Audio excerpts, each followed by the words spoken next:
हाय दोस्तों, आज है 17 अगस्त और 17 अगस्त की नाइट में ये आप वीडियो देख रहे हैं। तो ये आज की कुछ बड़ी खबरें मैं आज आपके सामने रखूंगा। मिडिल ईस्ट की, गाजा, फिलिस्तीन और इजराइल, ईरान, सब जगह की खबरें हम आप इस वीडियो में कवर करेंगे।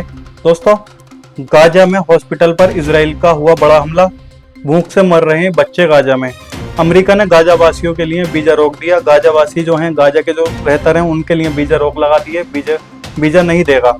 इसराइल में बंधकों के परिवार की हड़ताल, मतलब बंधक जो हमास के कब्जे में है, वो आए सड़कों पर। उन्होंने किया बड़ा प्रोटेस्ट इसराइल के अंदर। और ट्रंप की पुतिन से हुई मुलाकात, यूक्रेन जंग पर एक बड़ा ऐलान दिया पुतिन ने। यानी एक तरफ मासूमों पर जंग और भूख का कहर, तो दूसरी तरफ शांति समझौते का ड्रामा। सब कुछ आज की इस वीडियो में हम आपको बताएंगे। सारी की सारी खबरें मैं इस वीडियो में कवर करूंगा। हाय दोस्तों, मैं हूं आपका दोस्त शहाबुद्दीन और आप देखना शुरू कर चुके हैं हमारा अपना चैनल शाबू टीवी शो, जहां हम आपको देते हैं दुनिया भर की कुछ बड़ी बड़ी खबरें। तो चलिए दोस्तों, ज्यादा वक्त ना लेते हुए हम बढ़ते हैं सीधा खबरों की तरफ। सबसे पहली खबर है दोस्तों गाजा को लेकर। दोस्तों, गाजा में अभी अभी आई है हैरान कर देने वाली खबर। इसराइल ने गाजा सिटी के अल अहली हॉस्पिटल पर बमबारी कर दी, जिसमें 7 लोगों की मौके पर ही मौत हो गई। लेकिन ये तो बस शुरुआत है। आइए पूरी डिटेल जानते हैं। पूरी रिपोर्ट में आपको बताता हूँ, डिटेल से अच्छे से एक्सप्लेन करता हूँ क्या मामला है, क्या रिपोर्ट है। दरअसल हुआ क्या, इजरायली सेना अब गाजा सिटी पर कब्जा करने की तैयारी में है।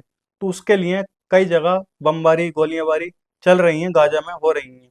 और उत्तरी जो हिस्सा है, उसमें लाखों फिलिस्तीनियों को जबरन दक्षिण की ओर धकेला जा रहा है, वहां पर भेजा जा रहा है, जहां उन्हें कंस्ट्रक्शन जोन में कैद किया जा रहा है। मतलब एक तरीके की कैद में उनको रखा जा रहा है वहां पर, कंस्ट्रक्शन जोन जो है उसके अंदर। फिलिस्तीनी स्वास्थ्य मंत्रालय जो है, उनका कहना है जो कि पिछले 24 घंटों में 11 और लोग इसराइल द्वारा पैदा की गई भूख से मर गए। जो इसराइल ने भूख पैदा की है गाजा के अंदर, उस भूख से 11 और पिछले 24 घंटे के अंदर अंदर मर गए। सोचिए, 251 मौतें सिर्फ भूख और भूखमरी से हुई हैं। इनमें 108 छोटे बच्चे भी शामिल हैं, जो भूख से जिनकी मौत हुई है। वहीं दूसरी तरफ तेल अवीव में हजारों इजरायली लोग सड़कों पर उतर आए हैं। वे अपनी सरकार से जंग खत्म करने का ऐलान कर रहे हैं और हमास के कब्जे में जो कैदी हैं, उनको वापस लाने की मांग कर रहे हैं। अब तक गाजा में 61,827 लोगों की मौत हो चुकी है और 1.5 लाख, मतलब 1.5 लाख से ज्यादा लोग घायल हैं। और याद रखिए, ये वही जंग है जिसकी शुरुआत 7 अक्टूबर 2023 में हुई थी। दुनिया भर में इस वक्त गाजा के लिए प्रदर्शन हो रहे हैं। और अल जजीरा के पत्रकारों की जो अभी हत्या हुई थी, जैसे मैंने आपको न्यूज़ बताई थी, तो उस पर और ज़्यादा गुस्सा बढ़ा हुआ है लोगों का। देश और बहुत सारे देशों के लोगों का बहुत इस पर बहुत ज़्यादा गुस्सा बढ़ा हुआ है कि पत्रकारों को भी गोलियों से मार दिया, जो अल जजीरा के पत्रकार थे। दोस्तों, ये जंग अब सिर्फ हथियारों की नहीं रही, ये इंसानियत की जंग बन गई है। आप क्या सोचते हैं, क्या गाजा की ये तबाही रुक पाएगी या हालत और बिगड़ेंगे?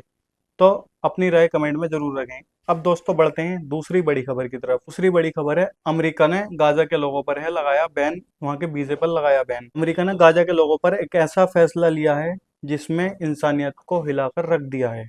अब गाजा से कोई भी विजिटर वीजा नहीं मिलेगा गाजा के लोगों को अमेरिका द्वारा। जी हाँ दोस्तों, पूरी रिपोर्ट में आपको बताता हूँ, अच्छे से एक्सप्लेन करता हूँ, बढ़िया से आपको बताता हूँ। दरअसल हुआ क्या, अमेरिका ने अचानक सभी गाजा वासियों के लिए, जितने भी गाजा वासी हैं, उनके लिए विजिटर वीजा जो है उसकी रोक लगाती है। जो विजिट वीजा जो है उसकी रोक लगाती है।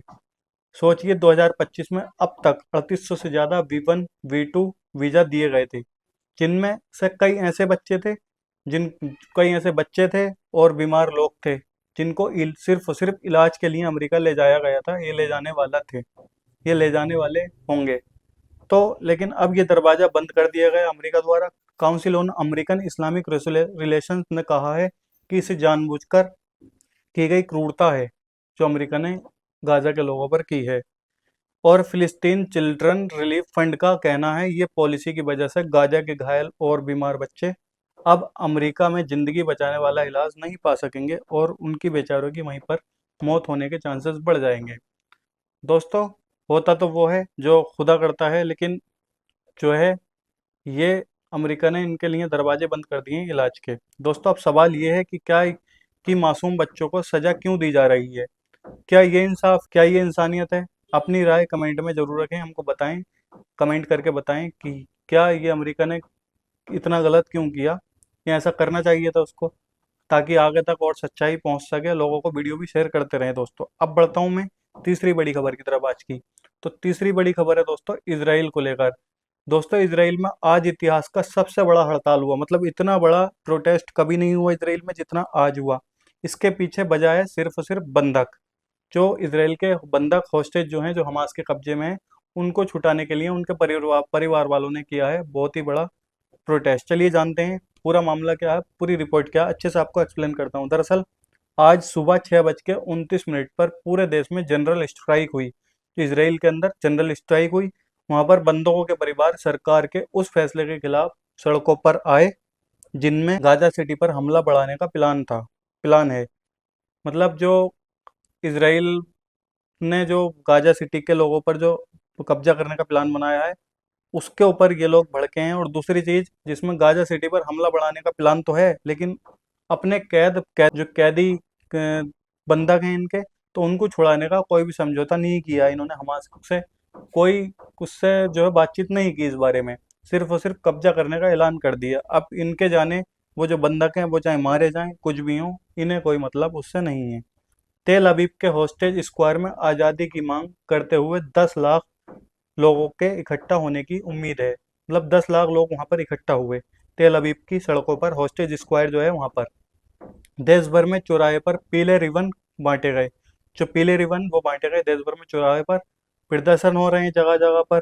और हर घंटे बंधकों के परिजन जो है मंच पर आते हैं और जनता को संबोधित करते हैं, जनता को उत्साह बढ़ावा देते हैं कि ऐसा इनको नहीं करना चाहिए जो इन्होंने किया। शाम 8 बजे क्रिया मिलिट्री हेडक्वार्टर के बाहर एक विशाल रैली इस पूरे आंदोलन का केंद्र बनेगी। मतलब शाम के 8 बजे आज क्रिया मिलिट्री हेडक्वार्टर के बाहर एक विशाल रैली निकलने वाली है, जो इजरायली हॉस्टेज जो है उनके घर वालों की तरफ से निकलेगी। सोचिए, अपने अपनों को छुड़ाने की उम्मीद में पूरा देश ठहर गया। क्या सरकार को जंग जारी रखनी चाहिए या अपने नागरिकों को वापसी के लिए समझौता करना चाहिए? कमेंट में अपनी राय जरूर रखें। इस वीडियो को शेयर कीजिए ताकि और सच्चाई लोगों तक पहुंचे। दोस्तों अब मैं बढ़ता हूँ एक और बड़ी खबर की तरफ। आपका रुख करता हूँ दूसरी बड़ी खबर की तरफ, जो ये भी बहुत बड़ी खबर है। सुन के जाना, थोड़ा सा भी पार्ट स्किप नहीं करना, ताकि आपको एक एक न्यूज़ अच्छे से खबर हो जाए। दोस्तों ट्रंप ने अभी अभी पुतिन से मुलाकात के बाद चौंकाने वाला ऐलान किया है। ट्रंप ने जो है पुतिन से मुलाकात की है, जो रूस के लीडर हैं उनसे मुलाकात की है। अब वो सीज फायर नहीं बल्कि सीधा पीस एग्रीमेंट की बात कर रहे हैं। आइए पूरा मामला मैं आपको बता दूं, अच्छे से डिटेल में एक्सप्लेन करता हूँ क्या मामला हुआ है, क्या रिपोर्ट है। दरअसल अलास्का में हुई ट्रंप और पुतिन मुलाकात। उसके बाद ट्रंप ने कहा जंग खत्म करने का रास्ता सिर्फ एक है, शांति समझौता है, ना कि अस्थायी युद्ध विराम। मतलब इनको इधर तो जंग रोकने की जो है चिंता हो रही है, लेकिन उधर जो गाजा में बेचारे मासूम बच्चे, मासूम लोग मर रहे हैं खाना ना मिलने की वजह से भी और गोलियों से भी, तो उधर भी इनको सोचना चाहिए। उधर इनका कोई मतलब नहीं है इनको। लेकिन यूरोपीय देशों को डर है कि ट्रंप कहीं पुतिन की शर्तें मानने की तरफ ना झुक जाएं।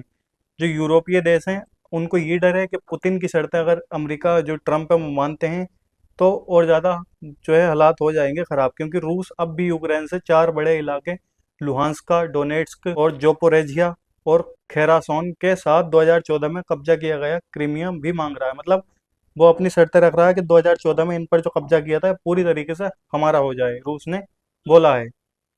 वहीं यूक्रेन ने इस पर साफ कहा है कि कभी भी हम अपनी जमीन नहीं छोड़ेंगे। उसे पक्की सुरक्षा गारंटी चाहिए ताकि रूस पर फिर हमले ना हो। मतलब रूस ने जो इसको मांगा है, और जो है जो यूक्रेन की तरफ से ये जवाब आया कि हम अपनी जमीन नहीं छोड़ेंगे, इसकी हमें गारंटी दी जाए जब ही हम सीज फायर करेंगे। यूरोप के नेताओं ने भी चेतावनी दी है कि कोई भी डील यूक्रेन के बिना तय नहीं हो सकती। मतलब बिना यूक्रेन के कोई भी डील तय नहीं हो सकती जब तक यूक्रेन के जो राष्ट्रपति हैं वो भी ना मिले। जैसे अमेरिका डोनाल्ड ट्रंप पुतिन से मिलने गए हैं, और वहीं पर यूरोपीय देश जो है इस पर जो है नाराजगी जता रहे हैं कि दोनों से ही बातचीत हो।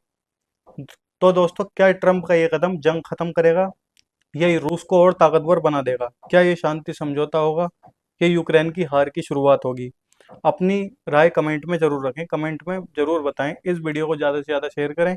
और बहुत ही अच्छे से हमने आपको एक्सप्लेन किया, बढ़िया से आपको बताया, एक एक खबर आपको अच्छे से बताई, एक एक चीज़ आपको अच्छे से क्लियर की। अगर आपको हमारे द्वारा बताई गई खबरें अच्छी लगती हैं, समझ में आती हैं, और आपको न्यूज़ अपडेट अच्छे से मिल जाती है यहाँ पर, तो दोस्तों हमारे चैनल को सब्सक्राइब करें और ज़्यादा से ज़्यादा शेयर करें, ताकि लोग सच्चाई से वंचित ना रह सकें और सच्चाई उनके सामने आ सके। तो दोस्तों चलिए दोस्तों, हम आपको मिलेंगे कल फिर एक नई वीडियो, एक नई जानकारी के साथ।